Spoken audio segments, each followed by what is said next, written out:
कबूतरों का वो जोड़ा जिसने सुनी अमर कथा। माता पार्वती को आई नींद। अमरनाथ एक ऐसा पवित्र स्थल जहां भगवान शिव ने माता पार्वती को अमर कथा सुनाई थी। अमरनाथ एक पवित्र तीर्थ स्थान है जो बर्फ से बने शिवलिंग के प्राकृतिक निर्माण के लिए जाना जाता है। अमरनाथ की यह गुफा जम्मू कश्मीर के हिमालय क्षेत्र में स्थित है। यहाँ बर्फ से बनने वाले शिवलिंग के निर्माण के पीछे एक गुप्त कहानी है। चलिए आज हम आपको इसके बारे में विस्तार से बताते हैं। अमरनाथ की यह कथा कैलाश पर्वत से शुरू होती है। एक बार माता पार्वती ने भगवान शिव से उनके रुद्र की मोतियों की माला के बारे में पूछा, जिसे उन्होंने अपने सर पर धारण किया हुआ था। इस पर भगवान शिव ने माता पार्वती को समझाते हुए यह बताया कि सबसे पहले उन्होंने इन मोतियों को उनके जन्म के प्रतीक के रूप में पहनना शुरू किया था। जब जब वो पैदा होती है तो एक मन का उस माला में जोड़ा जाता है। यह सुन माता पार्वती भगवान शिव से पूछती है, मैं हर बार क्यों मरती हूँ और फिर पुनर्जन्म लेती हूँ, जबकि आप तो अमर हैं। इस पर भगवान शिव माता पार्वती को अपने अमर होने की सच्चाई के बारे में बताते हैं, जिसको अमर कथा कहा जाता है। इस कहानी को सुनने के लिए माता पार्वती काफी उत्सुक हो जाती है और बाबा भोलेनाथ से उसे सुनाने के लिए कहती है। वहीं भगवान शिव नहीं चाहते थे कि कोई भी उनके द्वारा बताए गए जीवन और मृत्यु के रहस्य को सुने, इसलिए उन्होंने इस कहानी को सुनाने के लिए सुनसान गुफा में जाने का फैसला लिया, ताकि कोई भी आम व्यक्ति या देवता वहां पर आसानी से न पहुंच पाए। यही नहीं, भगवान शिव उस रहस्य को केवल अपने और माता पार्वती के बीच ही रहने देना चाहते थे, इसलिए वो अपने सभी साथियों और सामान को रास्ते में ही छोड़ते चले गए। गुफा की ओर जाते समय बाबा भोलेनाथ ने अपने बैल नंदी को पहलगांव में छोड़ दिया, जबकि अपनी जटा के अंध्रचंद्रकार को चंदनवाड़ी में ही रहने दिया। जिस सांप को वो अपने गले में लपेटते उसे शेषनाग में छोड़ दिया। यहाँ तक कि जीवन की 5 मूल तत्व जिसे वह धारण करते थे उसे पंचतरणी में छोड़ दिया। यही नहीं, अपने पुत्र गणेश को भी भगवान शिव ने महागुण पर्वत पर छोड़ने का फैसला लिया।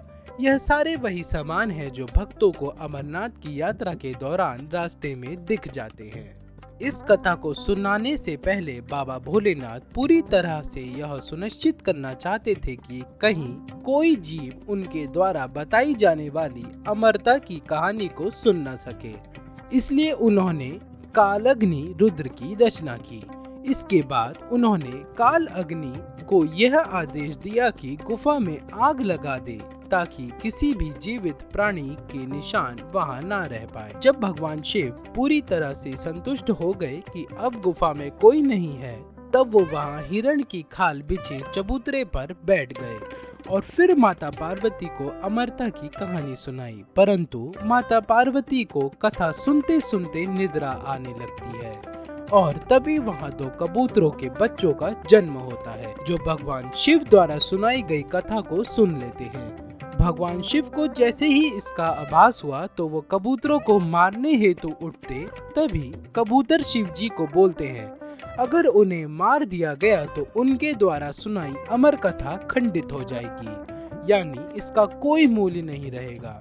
शिव जी उन कबूतरों के जोड़े को वरदान देते हैं कि तुम युगों युगों तक अमरनाथ गुफा में वास करोगे और सृष्टि में सभी लोग तुम्हें देखते ही प्रफुल्लित हो जाएंगे। कहानी सुनाने के बाद भगवान शिव और माता पार्वती दोनों गुफा के अंदर एक बर्फ लिंग में विलीन हो गए। अमरता की वह कथा उसी गुफा की सीमा में रह गई और फिर उस गुफा को हम अमरनाथ गुफा कहते हैं।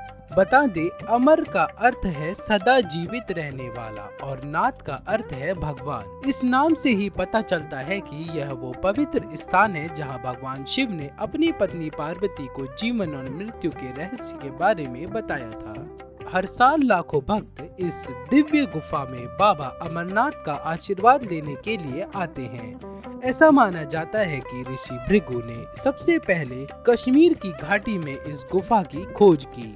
उन्होंने स्थानीय ग्रामीणों को दिव्य बर्फ के लिंग के अस्तित्व के बारे में बताया था। जब इस गुफा के बारे में आम लोगों को पता चला तो वहां सभी सावन के पवित्र महीने यानी जुलाई अगस्त के दौरान पैदल यात्रा कर बाबा के दर्शन के लिए आने लगे। इस यात्रा की शुरुआत पहलगाम के नुआन और चंदनबाड़ी में स्थित शिविरों से होती है।